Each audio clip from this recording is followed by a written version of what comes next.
Langit Syam menjelang musim panas tahun itu tampak cerah, namun udara yang berhembus justru membawa ketegangan yang sulit dijelaskan dengan kata-kata.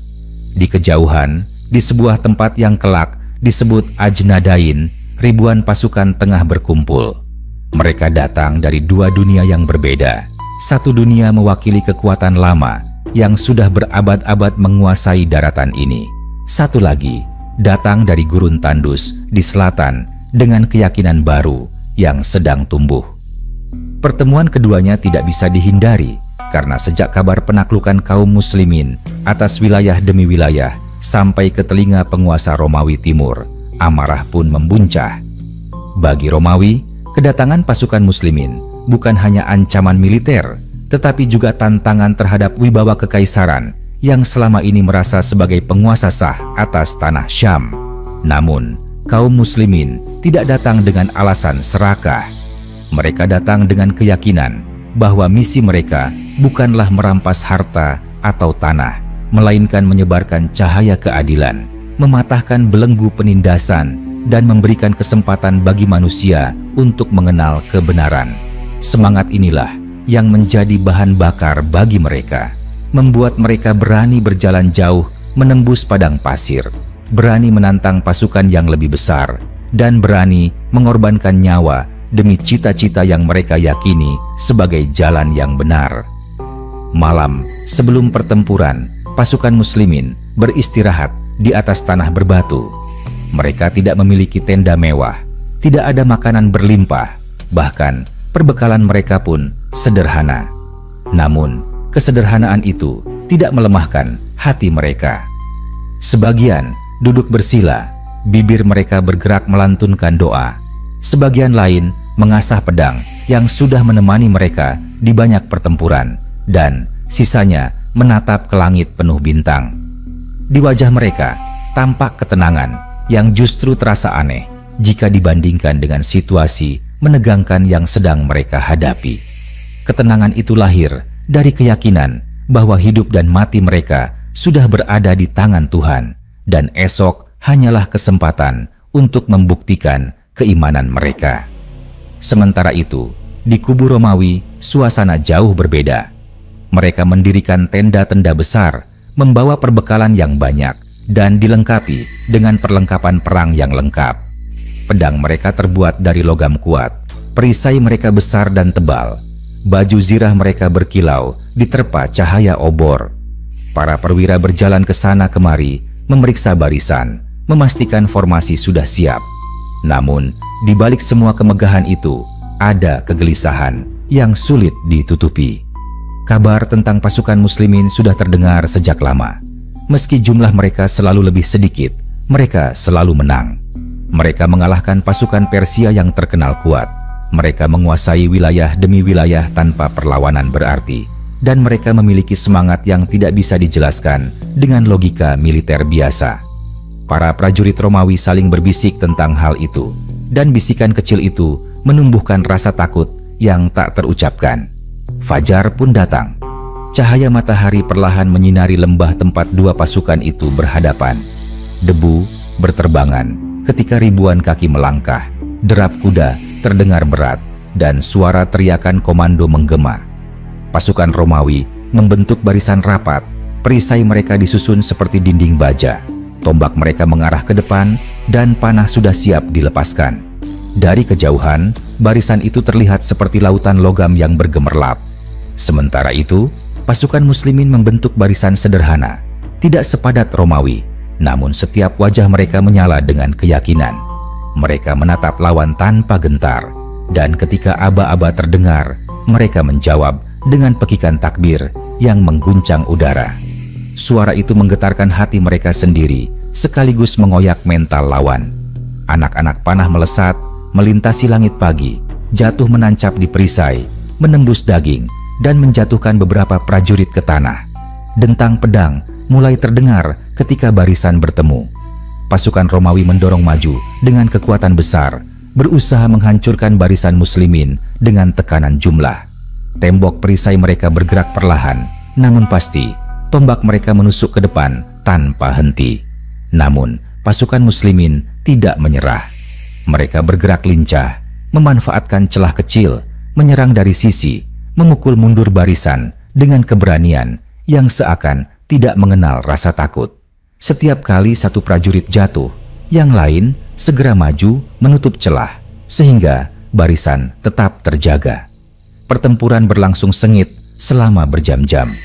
Panas matahari membuat udara terasa terbakar. Peluh bercampur dengan darah, teriakan kesakitan memenuhi udara, namun tidak ada yang mundur. Pasukan Romawi yang terbiasa dengan peperangan besar mulai kelelahan. Mereka terbiasa menghadapi lawan yang bisa diukur.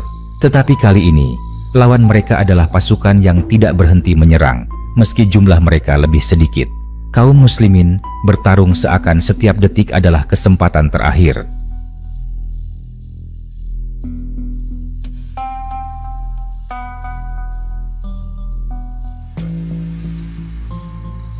Mereka tidak takut mati. Bahkan, sebagian dari mereka justru menganggap mati di medan perang adalah kemenangan yang lebih besar daripada hidup. Di tengah hiruk-pikuk pertempuran, para panglima muslimin terus bergerak di barisan depan. Mereka memberi arahan, menyemangati prajurit, dan bahkan ikut bertarung secara langsung. Keberanian para pemimpin itu menjadi teladan, membuat setiap prajurit merasa malu jika mundur. Mereka percaya bahwa pemimpin yang maju bersama pasukan adalah tanda bahwa perjuangan ini bukan sekadar kata-kata. Di pihak Romawi, para perwira berusaha menjaga barisan tetap teratur. Tetapi semakin lama, mereka semakin kewalahan menghadapi serangan yang tak pernah surut. Sore menjelang dan medan pertempuran berubah menjadi lautan tubuh. Pedang patah, tombak patah, perisai hancur, dan darah membasahi tanah Ajnadain. Pasukan Romawi mulai goyah. Formasi rapat mereka yang selama berabad-abad menjadi kebanggaan akhirnya pecah oleh serangan beruntun. Sebagian pasukan melarikan diri, sebagian berusaha bertahan, tetapi semangat mereka sudah patah. Kaum muslimin memanfaatkan kesempatan itu, mendorong maju dengan pekikan yang semakin menggema, hingga akhirnya pasukan Romawi benar-benar tercerai-berai. Kemenangan di Ajnadain menjadi kenyataan. Kaum muslimin berdiri di atas tanah yang sebelumnya mereka injak dengan penuh ketegangan. Mereka menundukkan kepala, bersyukur atas kemenangan itu. Bagi mereka, kemenangan ini bukan hanya kemenangan militer, tetapi juga tanda bahwa pertolongan Tuhan selalu menyertai. Malam itu, mereka beristirahat di medan yang masih penuh dengan sisa-sisa pertempuran. Namun hati mereka dipenuhi ketenangan. Mereka tahu bahwa kemenangan ini adalah pintu bagi perjalanan yang lebih besar. Perjalanan untuk membawa cahaya ke seluruh wilayah Syam. Di pihak Romawi, kekalahan ini menjadi pukulan besar. Mereka yang selamat membawa kabar pahit kembali ke tanah mereka. Kabar bahwa kekaisaran yang selama ini dianggap tak terkalahkan, ternyata bisa dipatahkan oleh pasukan dari gurun yang sederhana. Kekalahan itu mengguncang wibawa mereka, membuka jalan bagi penaklukan berikutnya, dan menjadi awal dari runtuhnya dominasi mereka di kawasan itu. Sejarah mencatat bahwa Perang Ajnadain bukan hanya sebuah pertempuran, melainkan titik balik yang mengubah peta politik dan peradaban dunia.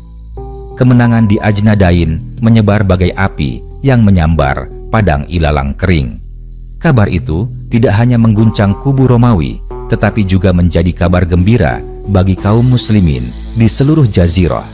Mereka yang berada jauh di Madinah mendengar berita itu dengan penuh syukur, sementara para prajurit yang kembali dari medan perang masih membawa semangat yang menyala-nyala. Ajnadain bukan sekadar pertempuran yang dimenangkan, melainkan sebuah penegasan bahwa kekuatan Romawi Timur yang selama ini dianggap tak tergoyahkan, ternyata bisa runtuh di hadapan keyakinan dan keberanian. Tanah Syam yang indah, dengan kebun-kebun zaitun dan ladang gandum yang luas, perlahan mulai terbuka bagi kaum muslimin. Penduduk lokal yang selama ini hidup di bawah tekanan pajak berat dari Romawi mulai melihat cahaya harapan. Mereka mendengar bahwa pemerintahan muslimin membawa keadilan, tidak membebani rakyat dengan pajak yang mencekik, dan menghormati keyakinan agama mereka. Karena itu, banyak dari penduduk lokal yang tidak melawan. Bahkan, sebagian menyambut kedatangan pasukan muslimin dengan tangan terbuka. Setelah kemenangan itu, langkah berikutnya adalah menuju Damaskus. Kota itu adalah permata dari Syam, kota yang kaya, indah, dan penting secara strategis. Romawi tentu tidak akan tinggal diam. Mereka mengirim bala bantuan, mengumpulkan kembali kekuatan, dan berusaha menghalangi laju muslimin. Namun, semangat pasukan muslimin sudah terlanjur berkobar. Mereka merasa bahwa kemenangan di Ajnadain adalah tanda bahwa jalan mereka telah dipermudah. Perjalanan menuju Damaskus tidaklah ringan. Pasukan harus menembus berbagai medan, melintasi padang, lembah, dan pegunungan. Namun, setiap langkah terasa ringan karena mereka berjalan dengan tujuan yang jelas.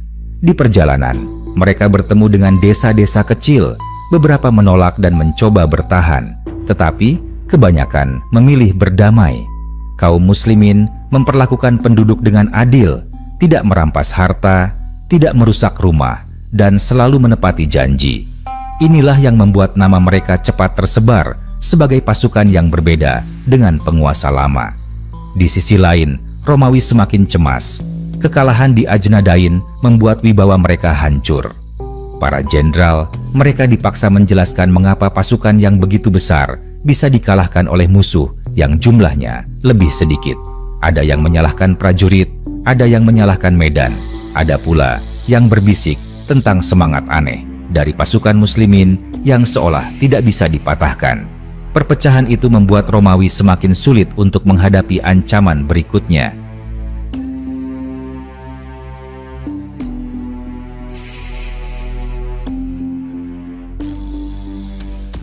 Sampai akhirnya, pasukan muslimin tiba di dekat Damaskus. Kota itu dikelilingi tembok tinggi, dijaga dengan ketat, dan dipenuhi oleh pasukan Romawi yang tersisa. Pertempuran pun pecah kembali, kali ini dalam bentuk pengepungan. Pasukan muslimin mengelilingi kota, memutus jalur suplai, dan menekan pertahanan lawan sedikit demi sedikit. Di dalam kota, penduduk mulai gelisah.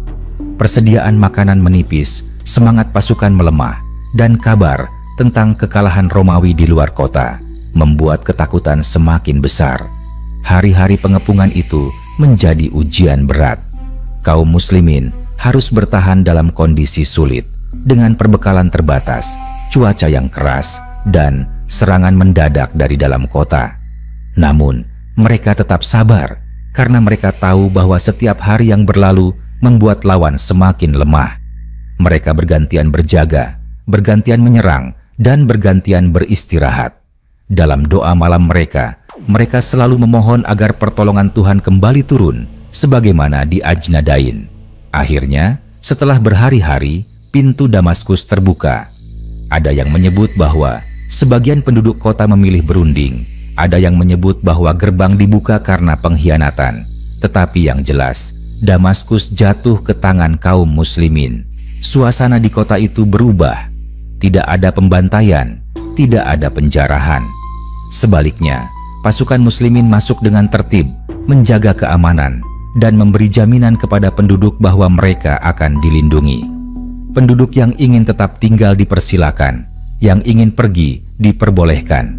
Damaskus, kota yang selama berabad-abad berada dalam kekuasaan Romawi, kini menjadi bagian dari wilayah Islam. Kemenangan itu jauh lebih besar dari sekadar penguasaan sebuah kota. Damaskus adalah pusat perdagangan, pusat budaya, dan pusat kekuatan militer. Dengan jatuhnya Damaskus, pintu ke seluruh Syam terbuka. Kemenangan di Ajnadain terbukti menjadi batu loncatan, dan Damaskus menjadi permata yang memperkuat semangat kaum muslimin untuk melanjutkan langkah mereka. Namun, perjalanan belum selesai. Romawi masih memiliki benteng-benteng kuat di wilayah lain, dan mereka tentu tidak akan menyerah begitu saja. Pertempuran-pertempuran berikutnya menanti, termasuk perebutan kota suci yang kelak akan menjadi simbol penting dalam sejarah panjang dunia, yaitu Yerusalem. Setelah Damaskus, jalan menuju kota itu semakin terbuka. Penduduk Syam semakin banyak yang berpihak kepada kaum muslimin, sementara Romawi semakin kehilangan pijakan. Di malam hari, setelah jatuhnya Damaskus, pasukan muslimin berkumpul. Mereka menatap langit malam yang dipenuhi bintang, sama seperti malam sebelum Ajnadain. Mereka merenungi perjalanan panjang yang sudah dilalui, dari gurun Arabia hingga jantung Syam. Mereka menyadari bahwa semua ini bukan semata kekuatan pedang, melainkan pertolongan yang datang dari keyakinan dan doa yang tulus. Mereka tidak menjadi sombong, tidak pula berpuas diri. Sebaliknya, mereka semakin rendah hati, menyadari bahwa jalan ke depan masih panjang dan ujian masih banyak. Sejarah kemudian mencatat bahwa kemenangan di Ajnadain adalah awal dari runtuhnya pengaruh Romawi di Syam. Dari sana, kota demi kota jatuh hingga akhirnya wilayah yang selama ini menjadi simbol kejayaan Romawi Timur perlahan berpindah tangan. Dunia berubah, peta kekuasaan berubah, dan cahaya yang lahir dari padang pasir kini menyinari negeri-negeri yang jauh. Setelah Damaskus jatuh ke tangan kaum muslimin, wilayah Syam mulai terbuka semakin luas.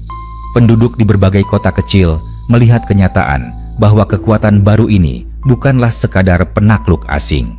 Mereka membawa tata cara yang berbeda dari penguasa lama. Tidak ada pemaksaan keyakinan, tidak ada beban pajak yang mencekik, dan tidak ada penghinaan terhadap orang-orang lemah. Bagi banyak orang, itu adalah sesuatu yang baru, karena selama dalam kekuasaan Romawi, pajak berat dan penindasan seringkali menjadi bagian dari kehidupan sehari-hari. Pasukan muslimin tidak berhenti setelah Damaskus.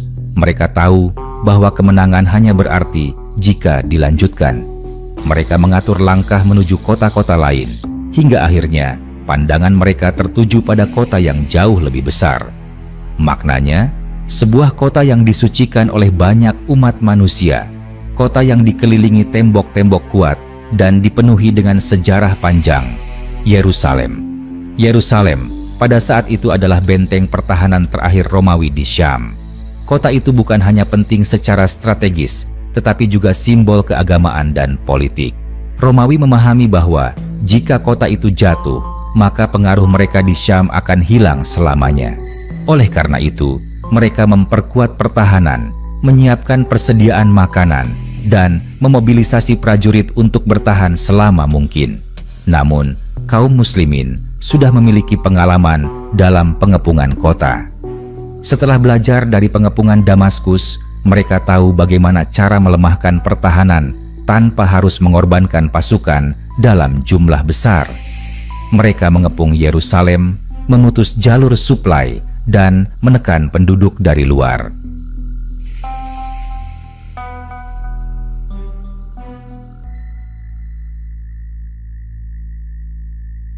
Dari atas tembok, pasukan Romawi berteriak-teriak, melemparkan batu, panah, dan cairan panas untuk menahan serangan.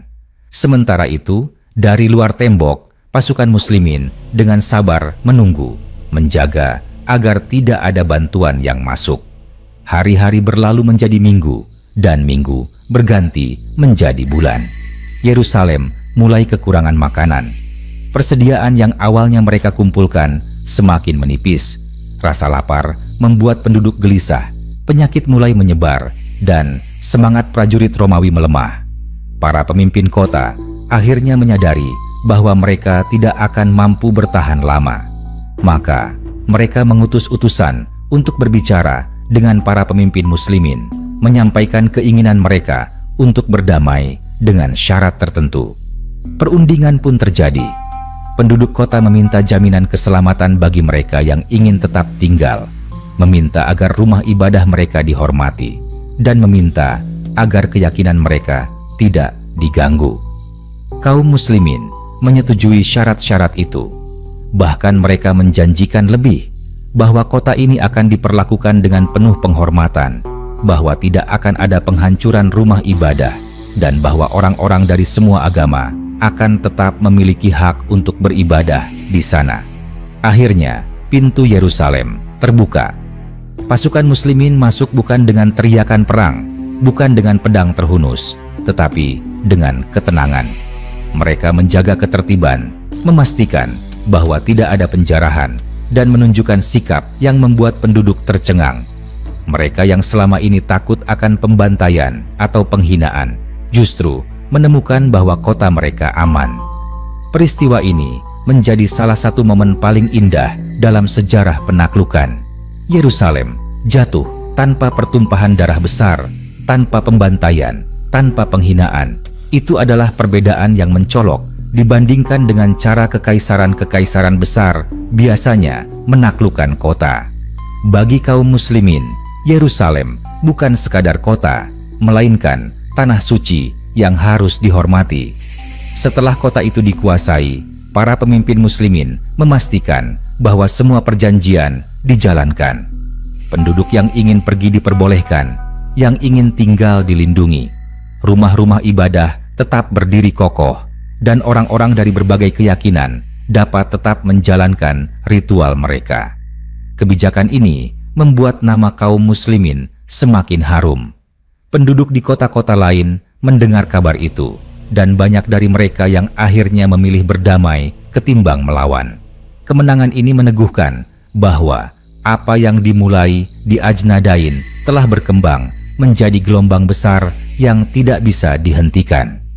Dari sebuah lembah yang penuh darah dan debu hingga sebuah kota suci yang diserahkan tanpa pertumpahan darah.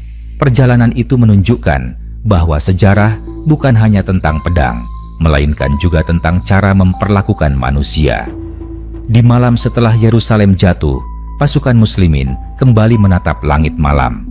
Mereka merenungi perjalanan panjang sejak meninggalkan padang pasir gersang, sejak menginjakan kaki di tanah Syam, sejak Ajnadain, Damaskus, hingga Yerusalem. Mereka menyadari bahwa perjalanan ini bukan hanya militer, melainkan juga perjalanan spiritual. Setiap langkah mereka bukan hanya untuk menguasai tanah, melainkan untuk menegakkan keadilan sebagaimana yang mereka yakini.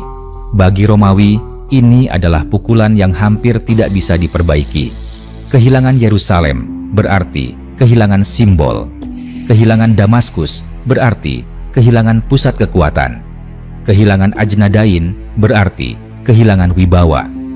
Sejak saat itu, kekuatan mereka di Syam tidak pernah kembali seperti sedia kala. Sejarah terus berjalan, dan dari titik itu, dunia berubah. Kota-kota yang selama ini tunduk pada Romawi, kini menjadi bagian dari dunia baru.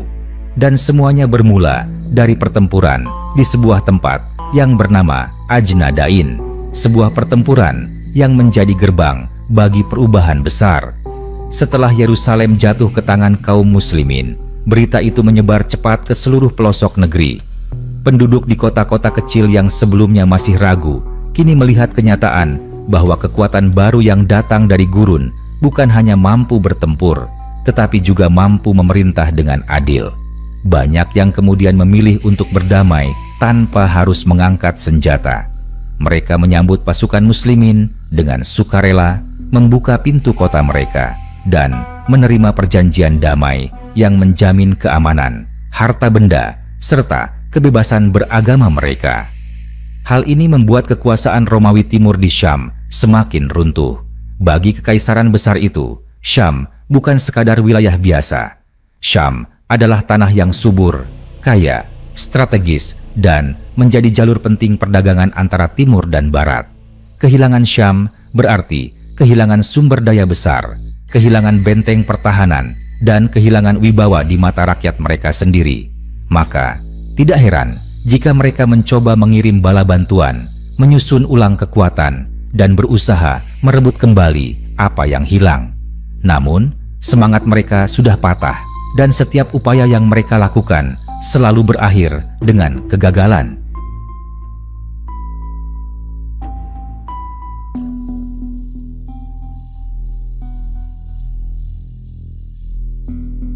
Pasukan muslimin terus bergerak.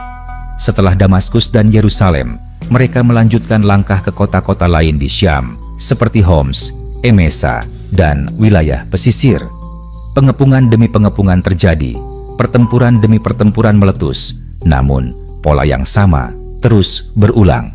Romawi selalu datang dengan jumlah yang besar, dengan perlengkapan lengkap. Namun, setiap kali mereka bertemu pasukan muslimin yang jauh lebih kecil jumlahnya, semangat mereka luntur dan kekalahan kembali menimpa. Ada satu hal yang membedakan kedua pihak. Romawi bertempur demi mempertahankan wilayah, demi perintah penguasa, dan demi gaji yang mereka terima. Sedangkan kaum muslimin bertempur dengan keyakinan bahwa hidup dan mati mereka berada di tangan Tuhan. Mereka tidak takut mati, karena bagi mereka kematian di medan perang adalah pintu menuju kemenangan yang lebih besar. Keyakinan ini membuat mereka selalu maju dengan keberanian yang menggetarkan lawan. Sementara Romawi selalu dibayangi rasa takut. Penduduk Syam juga melihat perbedaan itu. Mereka merasakan bahwa penguasa baru tidak datang untuk menindas, tetapi untuk memberi keadilan. Pajak yang dibebankan jauh lebih ringan dibandingkan pada masa Romawi. Kaum muslimin juga tidak merampas rumah ibadah, tidak melarang ibadah, bahkan menjaga keamanan kota-kota yang mereka kuasai. Perlahan-lahan, simpati penduduk semakin besar, dan hal ini membuat kekuasaan muslimin semakin kokoh. Romawi Timur, di pusat kekuasaannya di Konstantinopel, mulai kebingungan. Mereka mengirim surat perintah. Mereka mencoba memobilisasi pasukan, tetapi jarak yang jauh dan keadaan yang semakin kacau membuat semua usaha sia-sia. Kekalahan di Ajnadain menjadi awal dari keruntuhan mereka di Syam, dan sejak itu tidak ada lagi kemenangan besar yang bisa mereka banggakan di wilayah itu. Kaum muslimin kemudian memantapkan kekuasaan mereka di seluruh Syam. Kota-kota penting jatuh satu persatu. Homs yang terkenal dengan bentengnya akhirnya menyerah. Emesa yang kaya juga masuk dalam kekuasaan mereka, dan wilayah pesisir pun tidak bisa bertahan lama. Jalan perdagangan yang dulu dikuasai Romawi kini sepenuhnya berada di bawah kendali kaum muslimin. Namun, perjalanan tidak berhenti di Syam saja. Setelah wilayah itu mantap berada dalam genggaman, pandangan kaum muslimin mulai tertuju lebih jauh lagi ke tanah Mesir di barat daya, sebuah wilayah yang juga penting karena kaya dengan hasil pertanian dan menjadi lumbung pangan bagi Romawi Timur. Dari Syam inilah langkah besar berikutnya dimulai, sebuah langkah yang kelak akan mengubah peta kekuasaan dunia lebih jauh lagi. Di malam-malam setelah kemenangan besar itu, pasukan muslimin kembali merenung. Mereka mengingat perjalanan panjang yang dimulai dari tanah Arabia, dari medan Ajnadain yang berdebu, dari pengepungan Damaskus yang penuh kesabaran, hingga penyerahan Yerusalem yang berlangsung damai. Semua itu adalah bukti bahwa pertolongan selalu datang kepada mereka yang berjuang dengan ikhlas. Para pemimpin mereka mengingatkan bahwa kemenangan bukan berarti kesombongan.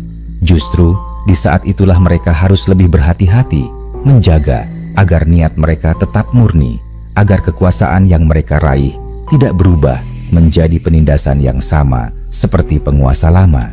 Mereka tahu bahwa sejarah selalu berputar, dan siapapun yang menyalahgunakan kekuasaan pada akhirnya akan ditumbangkan. Sejarah mencatat, dari sebuah lembah di Ajnadain, dari sebuah pertempuran yang awalnya dianggap kecil oleh Romawi, lahirlah sebuah gelombang besar yang tidak bisa dihentikan. Gelombang itu menumbangkan kekuasaan Romawi di Syam, mengguncang Mesir, dan bahkan menggoyahkan Persia di timur. Dunia yang sebelumnya dikuasai oleh dua kekaisaran besar, kini perlahan-lahan berada dalam genggaman kekuatan baru yang lahir dari padang pasir. Setelah Syam berada dalam kendali kaum muslimin, pasukan itu tidak serta-merta berhenti. Mereka tahu bahwa Romawi tidak akan tinggal diam. Selama Konstantinopel masih berdiri, selama kekaisaran itu masih memiliki pasukan, ancaman serangan balasan selalu ada. Karena itu, untuk benar-benar mengamankan wilayah baru, mereka harus bergerak lebih jauh menuju tanah Mesir yang menjadi salah satu sumber kekuatan terbesar Romawi. Mesir adalah negeri yang unik. Sungai Nil mengalir membelah tanah itu, menjadikannya subur, hijau, dan berbeda dengan padang pasir yang luas di sekitarnya. Gandum dari Mesir mengalir ke berbagai penjuru kekaisaran, menjadi makanan utama bagi rakyat Romawi. Tanpa Mesir, Romawi akan kehilangan sumber pangan yang paling penting. Maka, jika Mesir jatuh, kekaisaran itu akan semakin lemah, bukan hanya secara militer, tetapi juga secara ekonomi.